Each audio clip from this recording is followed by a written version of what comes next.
नमस्कार मंडळी, संध्याकाळची वेळ आहे. झाडू मारायचे, दिवाबत्ती करायची आणि स्वयंपाक करायचा आहे. पण आज मला डाळ भात करायचं आहे, त्यामुळे मी निवांत आहे. तर चला.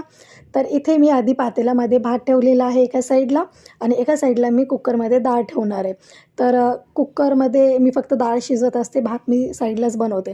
तर आधी झाडू मारून, दिवाबत्ती करून आणि नंतर स्वयंपाक केल्यानं खूप वेळ होतो.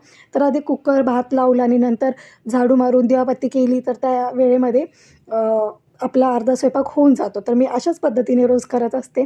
तर इथे बघा दिवाबत्ती पण झालेली आहे, झाडून वगैरे झालेलं आहे माझं आणि इकडे दिवाबत्ती करेपर्यंत कुकरमध्ये म्हणजे डाळ पण शिजली होती आणि भात पण शिजला होता आणि कुकर थंड होईपर्यंत मी फोडणीची तयारी केली होती आणि आज मस्त असं गरमागरम वरण आणि भात बनवलेलं आहे मी. सकाळची चपात्या होत्या, वांग्याचं भरीत होतं, पनीरची भाजी होती, त्यामुळे आज मला जास्त काही करायचं नाही आहे आणि ते गरमागरम वरण आणि भात माझं फेवरेट, मी आयुष्यभरसुद्धा खाऊ शकते. तर इथे बघा पनीरची भाजी आणि वांग्याचं भरीत घेतलेलं आहे आणि गरमागरम इथे जेवत आहे, मुलांना जेव घातलेला आहे आणि माझी तब्येत बरी नव्हती. 2 दिवसाखाली मी हॉस्पिटलला गेले होते, तिथनं मी गोळ्या आणल्या होत्या. पण मला गोळ्या खायच्या खूप कंटाळा आहे, त्यामुळे मी फक्त पाणी पिलं आणि गोळ्या तशाच ठेवल्या. प्लीज कोणी सांगू नका कोणाला की मी आज गोळ्या नाही खाल्ल्यात. तर चला बाय. हां, मी जाते झोपायला. हां, पण तुम्ही कुठे चाललात? तुम्ही चॅनलला सबस्क्राईब केल्याशिवाय जायचं